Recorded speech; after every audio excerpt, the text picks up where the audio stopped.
Welcome back to Joy News Prime, and the much anticipated 2020 edition of the Joy FM 90s Jam will start in a matter of minutes. Let's cross over to the venue where my colleague Efua Evans Chenyere is standing by. Hi, Efua.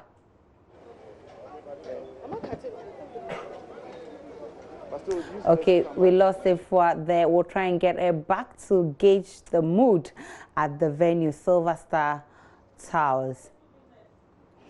Time now for business. And are you prepared for the 90s Jam? Oh my goodness. It's all over my face. I'll see you there. But meanwhile, let's do business. Good evening. I am Sandra Esenamakono. As always, I'm here for business. The Finance Ministry has launched investment products specifically targeted at Africans in the diaspora. The African Sankofa account will operate like an investment and savings product which will be jointly managed by the Bank of Ghana and the Ministry of Finance. Finance Minister Ken Ofori-Atta tells Joy Business they're optimistic of using the product to attract more capital into the country. We are thinking of creating what we'll call the Diasporan Savings and Investment account, maybe to be codenamed the African Sankofa account, which is bringing people back for Ghanaians. There's always this penchant to say we got this wonderful free education. There's no way to bring money back to support the system, so that will be helpful. For the diasporans, Caribbean and African Americans, is to look at Ghana as a destination for investment, whether it's working towards nationality, trying to buy a piece of land, whether you are a rich lieutenant and you are manufacturing, shea butter to go. So there's going to be quite a number of meetings between the Ministry of Finance, the Bank of Ghana, and Ghana Investment Promotion Center, so that we will create this instrument which would enable the funds to flow much easier, with certain benefits that we would attach to that. Now that allows us to then get the retail impact and for everyone to be a part of it, not only sophisticated investors. But within that product will be, of course, buckets for those who are doing the huge amounts that we are thinking will happen. Meanwhile, the Tourism Ministry, Minister Barbara Otinjesi was excited by the ministry's plan to use proceeds to support tourism infrastructure. The Year of Return campaign, we have always engaged our visiting global family on opportunities for investments in Ghana.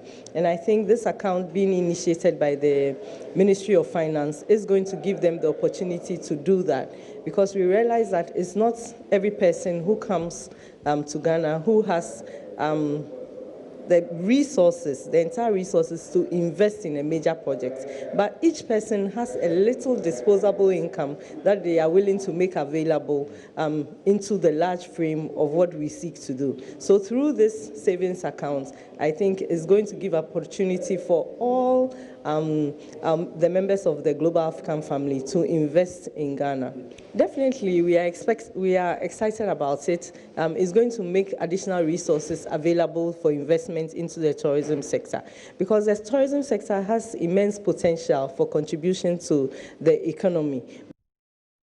In other news tonight, the Tema Oil Refinery has appointed Engineer Herbert Atto Morrison as acting managing director of the Tema Oil Refinery. His appointment follows the resignation of Isaac Osei, who served as the MD of the company for nearly 3 years. Until his appointment, Engineer Morrison was the General Manager Technical Services, and he is the most senior engineer at the nation's sole oil refinery. He is also an experienced general manager with a demonstrated history of working in the oil and energy industry, skilled in negotiation, petroleum, gas, process control, and operations management.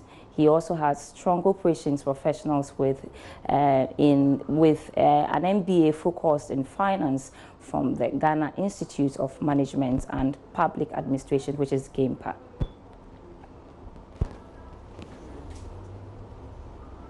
Now, hours after the killing of Iran's top general by the U.S., crude oil prices have gone up by almost 3%. Iran has vowed to launch harsh retaliation on the U.S. So how is this likely to impact oil exporting countries like Ghana? Duncan Amoah is the Executive Secretary of the Chamber of Petroleum Consumers Ghana, COPEC, and he's been speaking to Emmanuel Abuaji-Weafe earlier at 5 o'clock when we had Business Live. Expected that as a price taker country, a lot of what happens in the Middle East, the Gulf Cooperation countries, would have a certain direct impact on us, so far as Ghana continues to remain what you would call a price taker country. What we do basically is to take oil from across the globe, and so whatever impact exists as far as pricing or international market price situations are concerned, expect it to have a certain impact. It was started to hear as of this morning that there's been a certain attack on the Iraqi second in command. That clearly is an attack that, if you ask, is quite needless. You expect a certain retaliation from Iran. And mind you, the world's oil, almost 50 to 60% of the world's oil production passes through the Straits of Hormuz, which is under the control largely of Iran. So let's see the real impact of on crude oil prices in commodity news, which is up next.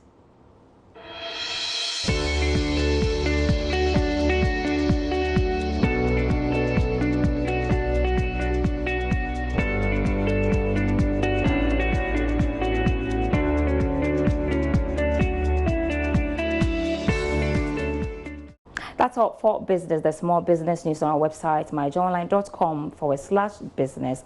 And the news continues with Aisha.